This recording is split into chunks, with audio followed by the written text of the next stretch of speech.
आगे भी हम लोग इस चीज़ को कंटिन्यू करेंगे, ठीक है। और कल हम लोगों ने समझ लिया था कि एक्चुअली में हमारा डेटाबेस होता क्या है, ठीक है। यानी कि एक ऐसा सिस्टम जहाँ पर हम लोग किसी डेटा को स्ट्रक्चर्ड फॉर्म में, रिलेशनल फॉर्म में डेटा स्टोर करके रखते हैं, उसी को हम लोग डीबीएमएस बोलते हैं, ठीक है। और आज तो हम लोग समझेंगे कि हमारे जो दो तरीके थे, ठीक है ना।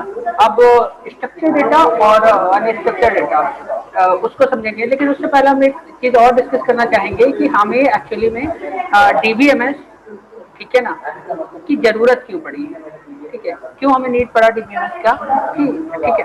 एक्चुअली होता क्या था कि जैसे कि मान लीजिए आपके पास, अगर हम एक छोटा सा एग्जांपल लेते हैं, ठीक है। आपके पास एक स्कूल है, ठीक है, यानी कि आपका एक स्कूल है, आप एक स्कूल में आप अपना डेटा जो है स्टोर करके रखना चाहते हैं, ठीक है। क्योंकि स्टूडेंट है तो हर साल आपका डेटा होगा, ठीक है। स्टूडेंट का मतलब हर साल डेटा आपके पास स्टोर करेंगे। तो अब होना क्या है कि इसमें, जैसे मान लीजिए कि आपने ईयर 2020 का जो है डेटा फाइल में स्टोर करा, ठीक है। अब यहाँ में तो मान लीजिए कि जब आपका 2020 था, इसमें लगभग 20 बच्चे जो है आपके स्कूल से निकले और लगभग 50 बच्चे जो है ऐड हुए।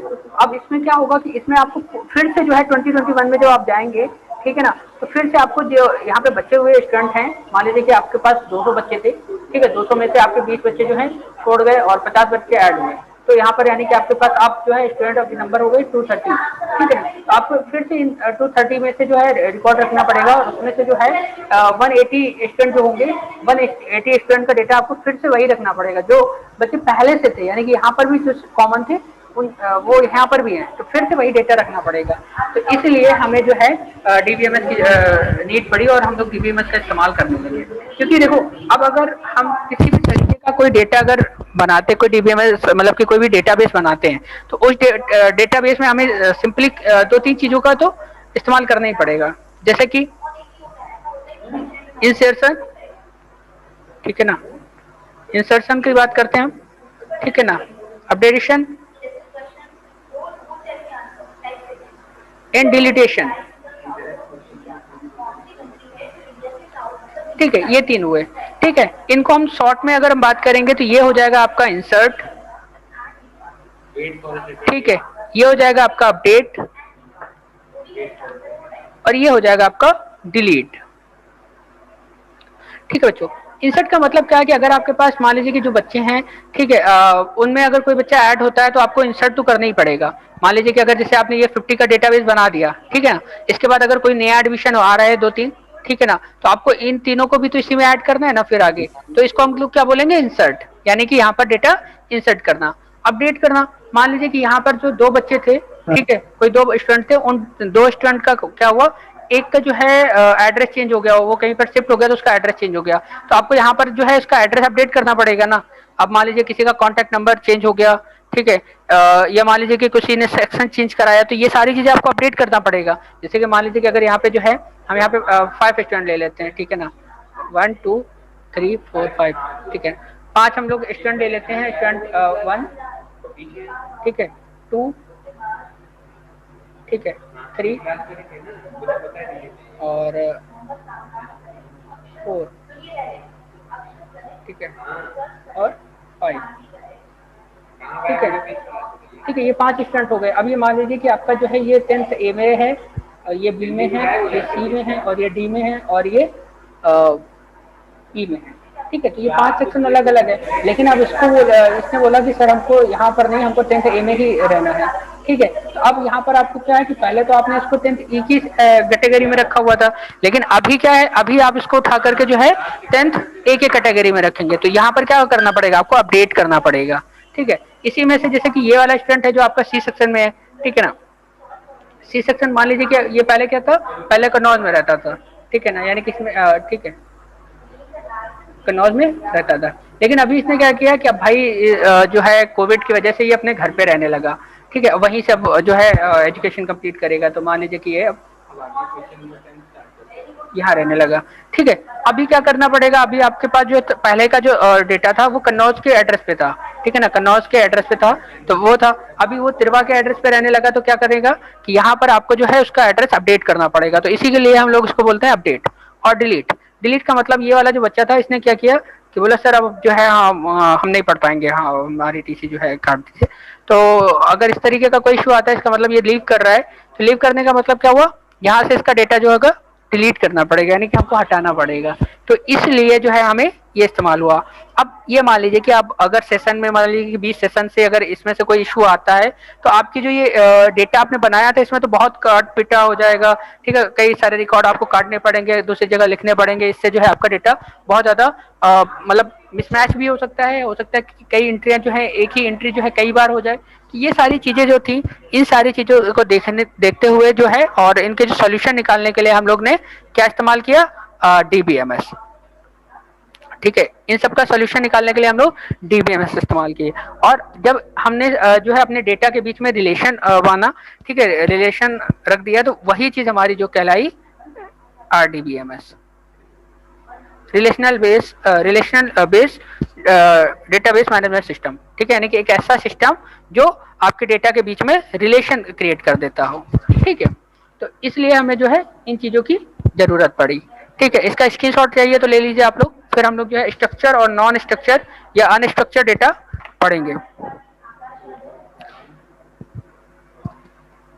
फटाफट से बच्चे स्क्रीनशॉट ले लीजिए। ओके, तो अभी हम यहाँ से इसको रिमूव कर रहे हैं।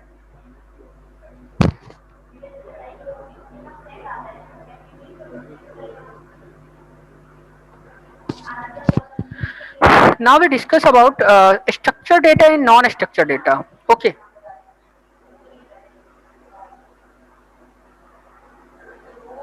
स्ट्रक्चर एंड या अनस्ट्रक्चर भी कह सकते हैं और नॉन स्ट्रक्चर भी कह सकते हैं। ठीक है ना, ठीक है। There are two type of DBMS या database, structure and non structure या अनस्ट्रक्चर। ठीक है, तो अभी हम स्ट्रक्चर और नॉन स्ट्रक्चर के बारे में बात करते हैं। ठीक है, स्ट्रक्चर में जैसे बात करते हैं, यानी कि स्ट्रक्चर में कोई भी डेटा आपके टेबल के फॉर्म में होता है।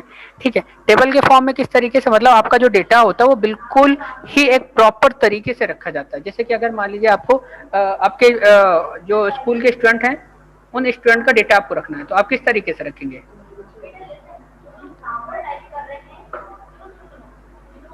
ठीक है, तो इसी तरीके से जो टेबल है ये आप क्रिएट करेंगे।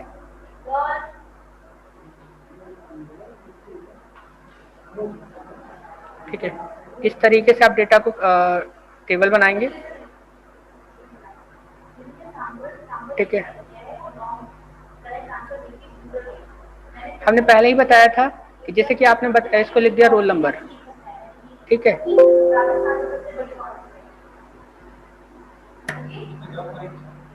ठीक है, ये हो गया रोल नंबर, ये हो गया नेम, ये हो गया एड्रेस, कॉन्टैक्ट नंबर। ठीक है, और अब चाहे तो यहाँ पर सेक्शन या ब्लड ग्रुप डाल सकते हैं। ठीक है ना, सेक्शन। ठीक है, तो आपने रोल नंबर डाल दिया 1 2 3। ठीक है, नेम डाल दिया राजा, रीता, राम। ठीक है, एड्रेस डाल दिया कन्नौज। ठीक है, तिरवा।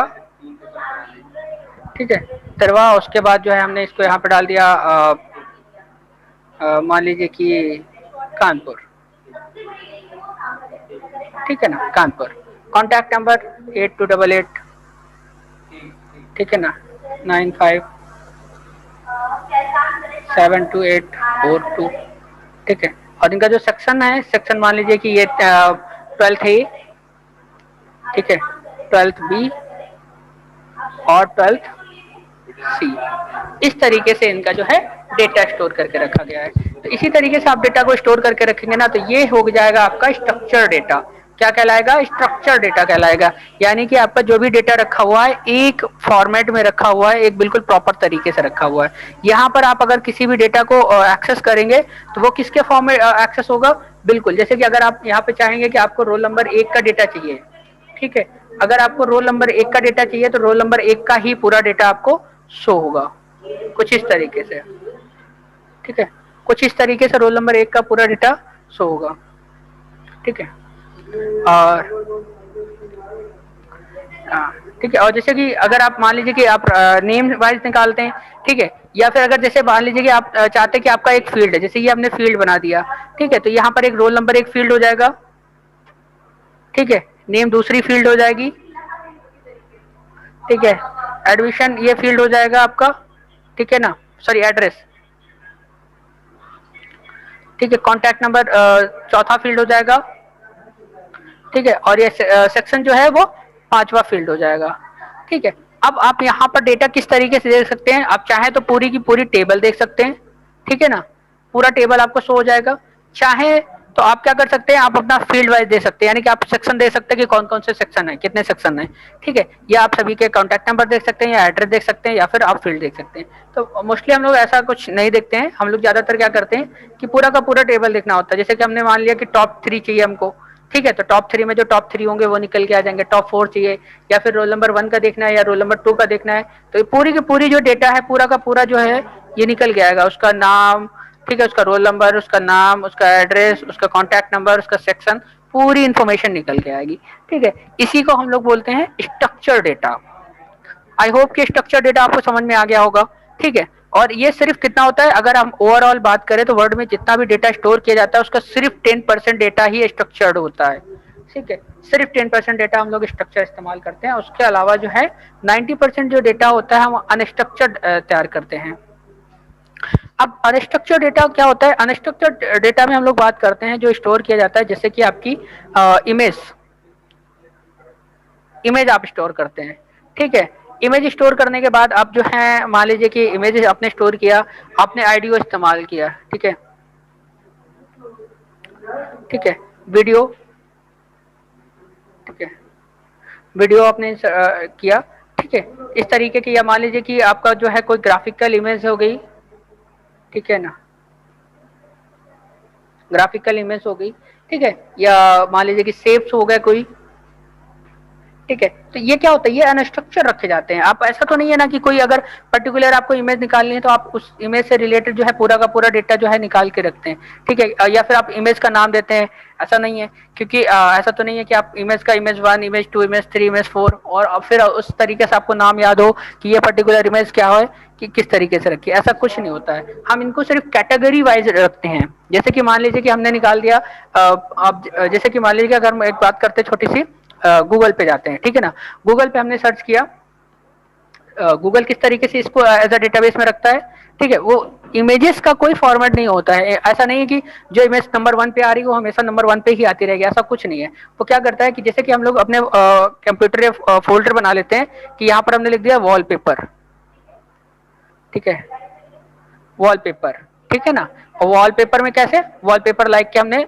वो इमेजेस डाल दी, ठीक है, फिर हमने डाल दिए रोज, ठीक है, रोज डाल दिया, ठीक है, तो रोज के रोज से रिलेटेड जितने भी पिक्चर्स हैं वो हमने डाल दी, ठीक है, फिर हमने यहाँ पर एक डाल दिया मोटिवेशन,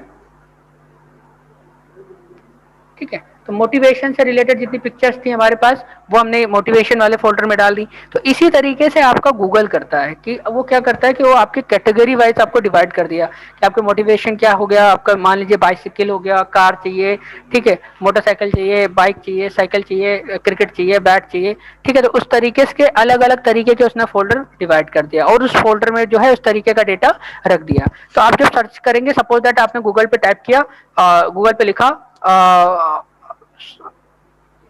रोज एचडी वॉलपेपर, ठीक है, वॉलपेपर, तो अभी देखो आपने क्या, दो आपने इसका भी इस्तेमाल किया और इसका भी इस्तेमाल किया।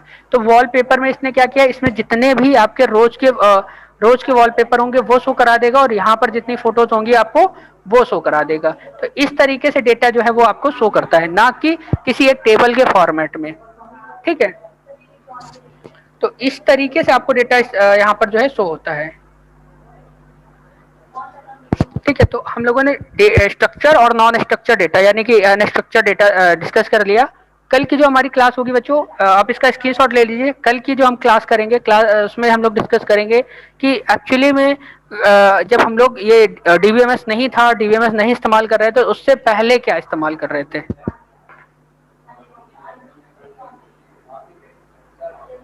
ठीक है, उससे उससे पहले हम लोग क्या इस्तेमाल कर रहे थे और किस तरीके से हमारा डेटा रखा जाता था, ठीक है। और उसमें क्या ऐसी कमियां आई, ऐसी क्या गलतियां हुई या ऐसी क्या फीचर्स हमको नहीं मिल पा रहे थे ताकि हमें उस फाइल सिस्टम को हमें छोड़ना पड़ा। ओके, ठीक है। तो अभी हम यहाँ से आप सभी को अनम्यूट कर रहे हैं, आपका जो भी जिसका जो भी डाउट है वो आप पूछ लीजिए, ठीक है।